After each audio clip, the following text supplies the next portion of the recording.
আসসালামু আলাইকুম সুপ্রিয় দর্শক, চলে আসলাম এই মুহূর্তে পাওয়া খুবই সংক্ষিপ্ত আবহাওয়ার পূর্বাভাস দিতে। তো আমরা দেখতে পাচ্ছি যে আজ 13ই আগস্ট বুধবার সকাল থেকে রংপুর, ময়মনসিংহ, সিলেট বিভাগের বেশ কয়েকটি অঞ্চলে বৃষ্টি এবং ভারী বৃষ্টিপাত চলছে।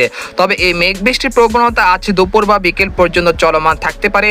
অপরদিকে বঙ্গোপসাগরে তৈরি হয়েছে শক্তিশালী নিম্নচাপ, যার ফলে দেশের উপকূলীয় অঞ্চলগুলোতে 3 নম্বর সতর্ক সংকেত আসতে চলেছে আগামী 24 ঘন্টার মধ্যে। তবে আজ বিকেল বা সন্ধ্যার মধ্যে দেখা যাচ্ছে ঢাকা, খুলনা, বরিশাল বিভাগের বেশ কয়েকটি অঞ্চলের আকাশ আংশিক মেঘলা থেকে মেঘলা থাকতে পারে। একই সঙ্গে হালকা থেকে মাঝারি ধরনের বৃষ্টিপাত থাকতে পারে নাগারপুর, কাপাসিয়া, রাজধানী ঢাকা, ফরিদপুর, মাদারীপুর, সেই সাথে রয়েছে শাইলকোপা, মেহেরপুর, সাতক্ষীরা, খুলনা, পিরোজপুর, মাঠবাড়িয়া, বরিশাল, সেই সাথে রয়েছে ফরিদগঞ্জ, কুমিল্লা, তারপর রয়েছে খাগড়াছড়ি, রাঙ্গামাটি, বিলাইছড়ি, তারপর বান্দরবন, এইসব জেলায় কোথাও কোথাও হালকা থেকে মাঝারি ধরনের বৃষ্টিপাতের সম্ভাবনা রয়েছে আজ বিকেল 3টা থেকে সন্ধ্যা 6টার মধ্যে। সেই সাথে ভারতের ত্রিপুরা রাজ্যের আগারতলা, আমবাসা, উদয়পুরে বেশ কয়েকটি অঞ্চলে সেই সময় বিক্ষিপ্ত আকারে বৃষ্টি এবং ভারী বৃষ্টিপাত হতে পারে।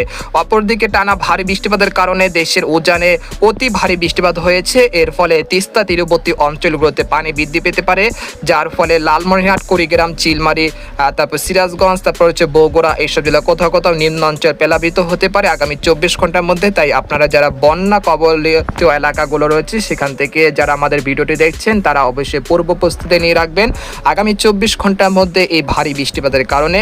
আর আমরা দেখতে পাচ্ছি যে উত্তরে যে ভারী বৃষ্টিপাত চলমান রয়েছে সেটা আজ রাতের মধ্যে কমে আসতে পারে ইনশাল্লাহ। অপরদিকে নিম্নচাপের প্রভাবে আজ রাত থেকেই আবারও বৃষ্টিপাতের সম্ভাবনা বৃদ্ধি পেতে পারে দেশের উপকূলীয় অঞ্চলগুলোতে, যার ফলে খুলনা, বরিশাল বিভাগে বেশ কয়েকটি অঞ্চলে 14ই আগস্ট বৃহস্পতিবার সকাল থেকে বৃষ্টি এবং ভারী বৃষ্টিপাতের সতর্কতা রয়েছে।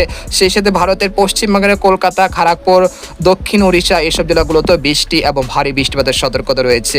আমরা দেখতে পাচ্ছি 14ই আগস্ট পর্যন্ত এই বৃষ্টিপাতের চলমান থাকতে পারে নিম্নচাপের প্রভাবে। তারপরে 15ই আগস্ট চলে আসার পর দেখতে পাচ্ছি ঢাকা, খুলনা, বরিশাল বিভাগে বেশ কয়েকটি অঞ্চলে ভারী বৃষ্টিপাতের সতর্কতা রয়েছে।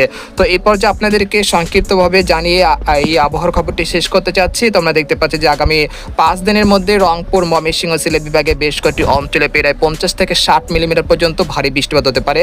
অপরদিকে খুলনা, যশোর, সাতক্ষীরা, ফরিদপুর, শাইলকোপা, মেহেরপুর, বরিশাল, পিরোজপুর, মাঠবাড়িয়া, লালমোহন, সন্দ্বীপ, হাতিয়া, কক্সবাজার, কুতুবদিয়া, মহেশখালী, টেকনাফ, খাগড়াছড়ি, রাঙ্গামাটি, বিলাইছড়ি, বান্দরবন, সেই সাথে রয়েছে কুমিল্লা, তারপর হচ্ছে ভারতের ত্রিপুরা রাজ্য, এইসব জেলা বেশ কয়েকটি অঞ্চলে প্রায় 50 থেকে 60 মিলিমিটার পর্যন্ত বৃষ্টি এবং ভারী বৃষ্টিপাতের সম্ভাবনা রয়েছে। পরবর্তী 10 দিনে দেখা যাচ্ছে রংপুর, ময়মনসিংহ, সিলেট বিভাগের প্রতিটি জেলাতে ভারী থেকে অতি ভারী বৃষ্টিপাতের সতর্কতা রয়েছে এবং বঙ্গোপসাগর বেশ উত্তাল হয়ে যেতে পারে আগামী 24 ঘন্টার মধ্যে, যার ফলে দেশের সকল সমুদ্র বন্দরগুলোকে 3 নম্বর সতর্ক সংকেত আসতে পারে।